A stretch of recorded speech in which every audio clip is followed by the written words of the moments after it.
Asia diekspektasikan akan memberikan kontribusi yang signifikan terhadap pertumbuhan ekonomi global.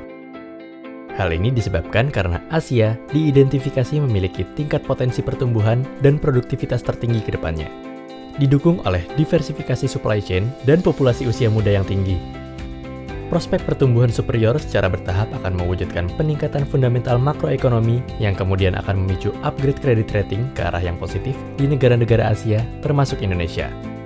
Secara historis, pasar obligasi Indonesia memberikan imbal hasil yang lebih tinggi dibandingkan negara-negara Asia Tenggara. Investasi pada obligasi pemerintah juga akan memberikan perlindungan kepada investor domestik dari penurunan nilai uang akibat inflasi, di samping memberikan potensi imbal hasil yang menarik dari sisi kupon ataupun keuntungan modal. Walaupun dapat dikatakan sebagai instrumen risk-free karena resiko kredit yang ditanggung oleh negara, namun bukan berarti investasi pada obligasi pemerintah tidak mengandung resiko. Salah satu resiko yang terkandung pada investasi obligasi adalah volatilitas harga dari obligasi tersebut, termasuk obligasi pemerintah. Semakin panjang durasi obligasi, makin besar pula sensitivitas obligasi tersebut akibat perubahan tingkat suku bunga atau tingkat imbal hasil dari pasar. Maka sangat penting untuk bisa memahami dan melakukan pemilihan yang tepat pada tenor sebuah obligasi. Seperti yang dilakukan profesional manajer investasi dalam mengelola reksadana pendapatan tetap.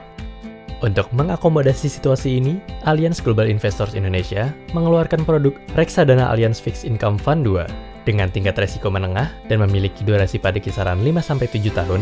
Reksadana ini cocok untuk para investor dengan horizon investasi menengah pada kisaran 2-5 tahun. Kami menggunakan 3 layer utama dalam mengelola reksadana ini. Pertama, kami menganalisa dari sudut pandang makroekonomi, baik domestik maupun global, serta pengaruhnya terhadap ekspektasi perubahan tingkat yield atau imbal hasil pasar. Kemudian, kami melakukan yield curve analysis untuk menentukan ekspektasi perubahan kurva dari tingkat imbal hasil pasar dan pengaruhnya terhadap potensi capital gain or loss dari masing-masing obligasi. Terakhir, pemilihan durasi, overweight atau underweight benchmark atau indeks dengan melihat analisa makroekonomi sebelumnya. Sebagai upaya menstabilkan kinerja portfolio, kami melakukan diversifikasi portfolio pada obligasi yang bertenor pendek, menengah, dan panjang. Analisa stress test juga kami lakukan untuk mengetahui berbagai macam ekspektasi perubahan makroekonomi domestik dan global, serta pengaruhnya kepada portfolio.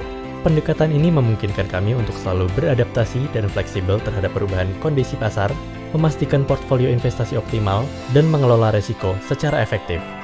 Allianz Global Investors Indonesia merupakan anak perusahaan Allianz Global Investors dan bagian dari Allianz Group. Perusahaan berizin dan diawasi oleh OJK.